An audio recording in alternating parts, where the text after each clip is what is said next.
All right, y'all, what's going on? It's Combo Breaker 99. I'm back with another post-fight discussion video. All right, y'all, let's talk about it. Sam Hughes versus Jacqueline Amorim. All right, y'all, I know a lot of people were picking Jacqueline Amorim going into this fight. You know, they seen the record, 6 wins by first round finish, 5 by submission. So a lot of people were looking at her jiu-jitsu skills, and they thought she was going to go in there and just submit Sam Hughes with ease. But shout out to Sam Hughes. You know, I think she's that type of, I believe she is that type of fighter that, learns from her mistakes. You know, she gets that on-the-job training. You know, she's willing to look at herself and say, okay, this is what I need to do. This is where I need to improve. I need to learn how to step on the gas. I got to be a little bit more committed to my wrestling. You know, I got to work on a lot of different things and just put them all together. You know, Sam Hughes, she has some very good skills, when it comes to her stand-up and her wrestling abilities. But sometimes you just need the proper team to kind of push you and have that chemistry. And again, shout out to Sam. You know, she was able to realize that, hey, maybe I need a better team. You know, maybe I need somebody I can really click with. And that's what you need to do sometimes in this fight game. You got to link with some people that are not just going to tell you what you're doing right or be yes men. You need those people in your corner that are going to tell you what you're doing wrong as well. That's what you really need, especially, in the UFC. I mean, you had some rocky decisions in the past. There's some fights that you could have won. So some of these trainers that you link with now, you got to have that type of chemistry where they'll go in and say, okay, I know you're in the UFC, but this is what you need to know. You need to get better at this. You need to get better at that. And I think that Sam Hughes has that type of team now. That's why you see her slowly making these adjustments in these performances. Like I said in the past, she's had some rocky decisions, but they could have gone her way if she's gotten that early start. So now I think she has those people in her corner that are telling her, hey, Sam, you got it. You got it. You got to pick it up. Just start letting those hands go. Or, get started on your wrestling early. Show those skills on the ground as far as how you can defend. And she did that all in this fight. It was a rocky start in the beginning. Jacqueline Amorim was showcasing her jiu-jitsu skills off her back.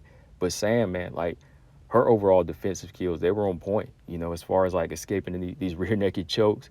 And that's what I was saying about Jacqueline Amorim in the past. Like, she's the type of fighter that I think, if she takes her time, or she had taken her time and not gotten to the UFC so fast, she could have worked on a lot of the things that I think, with time, she would be able to really shine in, as far as like having that long reach. She didn't really know how to use that in this fight.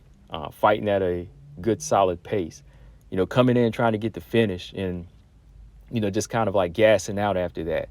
You got to kind of learn that, okay, when I get to the UFC, these fighters, they're going to be built different. You can get these quick finishes in LFA or Invicta FC, but what happens when we go beyond the first round, right? And I knew that was going to be an issue already. That's why I said the keys to victory for Sam was to last the first round.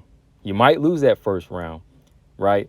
But be prepared to take her into deep waters. Take her down, use your wrestling, apply a lot of pressure, fight behind a good jab, and, just really, really stay in the chest of Jacqueline Amorim because she won't be used to this. And she wasn't.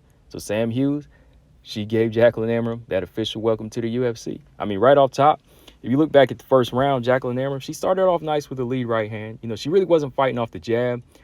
She's got that long reach, so it would have been smart to use the jab. But she was just throwing the lead right hand. And, a couple of these overhand rights, they were landing, but they were kind of slapping. So, Hughes, she did a good job of deflecting some of these strikes. She saw them coming. And I like how she was looking to start fast. She was applying that pressure. And then Amorim, she went in and tried for a takedown. But Hughes, well improved with her defense. She was able to get back up quick, landed some good strikes in the clinch. Hughes, at one point, she was accepting a position on the ground, but almost looked like she was in trouble because Amorim tried to lock in that rear naked choke. But Hughes, she broke free. And I mean, like, that forearm was almost up under the neck, but the way Hughes, like, just was able to hand fight and like, twist at her hips, she was able to break free. And then there came a point where, once again, Amorim gets the back, and she's actually riding the back of Sam Hughes, trying to ride her back down, and Hughes escapes another rear naked choke attempt. And I think this kind of discouraged Amorim. When she saw that she couldn't get that first round finish, the defensive skills of Hughes was really looking good, and she was really improved in that department. So I think that Jacqueline Amorim, she started to kind of get a little bit discouraged. And like I said, these quick finishes, they won't come into the UFC. They won't come that fast in the UFC, even on the unranked level, so you got to be prepared for that. So after that first round, you could see that Amorim, she was a little bit gassed because Hughes, when she started applying that pressure, she started dropping her hands a little bit. And at one point, she tried to pull guard on Sam Hughes, but she wasn't accepting that, so she had to go back and reset. But when Sam Hughes would get on top on the ground, you could see Sam's wrestling coming into play. She was controlling that top position and landing some good ground strikes. Those ground strikes were really wearing Amorim down, right? So Hughes, once again, she would control top position. Then she'd go back to her stand-up, stuff a few of Amorim's takedowns. She would just textbook stuffing those takedowns, denying them. And then when she would accept position, Sam was on top controlling this round. And she was just beating up Amorim, just beating her to the body and landing some hard left hands up top.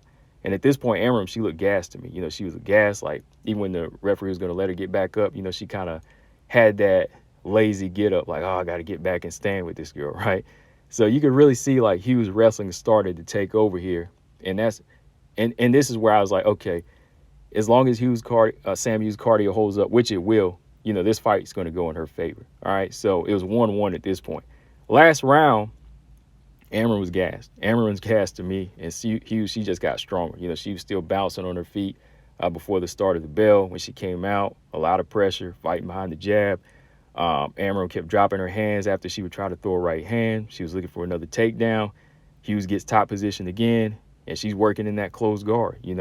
Like, Amorim wasn't even like in a position to like get an armbar at this point, just because of the way Sam Hughes was able to position her body. Like, she was actually holding the wrist of Amorim and making Amorim kind of like extend her back without being able to climb her guard, right? So while she has her like stretched out in this position, Sam Hughes is landing these hard left hands to the face, just staying busy.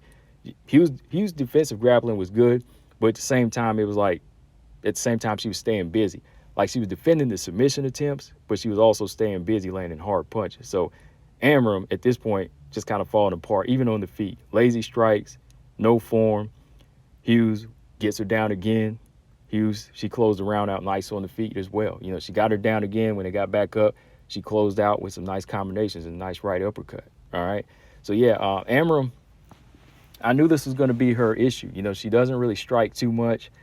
And when she was going to have to strike after the first round, and she's already in there with a fighter with good cardio, it was going to be hard. It was going to be hell for her. And it showed. So, yeah, Sam Hughes, she went in there, showed the veteran skills, and showed Jacqueline Amorim there's levels to this game. And this won't be the last time we see this, because sometimes these fighters like Amorim and all these other undefeated fighters, when they accept that UFC contract, they don't think about that middle growth sometimes. And I'm not mad at them. You just need that team behind you sometimes to say, okay, we know that the UFC is offering you a contract, but why are they offering us a contract this early? Like, do they really think that we could be dominant? And sometimes you have to humble yourself and say, I know I'm 6-0, I know I'm 7-0, but there's some things I still want to work on. All right? Like, you'll see some fighters say that. They'll be honest and say, oh, okay, I'm not ready yet. I got to work. And I think that Amorim, that should have been her approach before jumping on a UFC contract. I'm sure at her age, too, like, they'll come back around. Like, the UFC might say, oh, we won't sign you if you deny the contract, but eventually they'll come back around.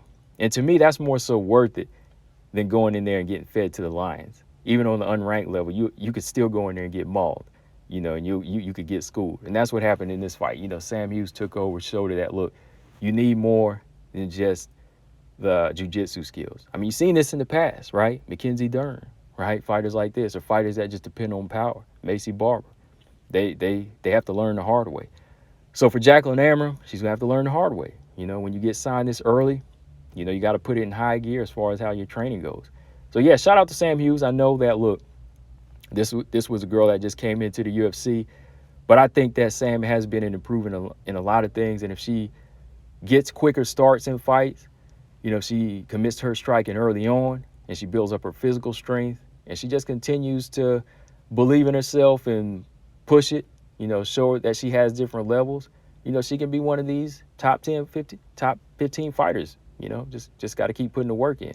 So with that being said, I would like to see Sam Hughes take on somebody like Tabitha Ricci. Tabitha Ricci, she has a ranking now after beating Jessica Panay. That would be a good fight for Sam. I think she's 3-1 in her last 4 fights. I believe she's earned it now. Jacqueline Amorim, Melissa Martinez, somebody somebody like that. Vanessa Demopoulos, I believe she has an opponent coming up. I can't remember who. But yeah, she's gonna have to work. You're gonna have to work now. She's signed. You got to speed up the process now. But like I said before, in my past videos, before you get signed to the UFC, take that time to defend the belt. Get as much experience as you can. Right? Levels, baby, levels. Combo Breaker 99. Let me know what y'all thought of the fight. I'm out. Subscribe. Peace.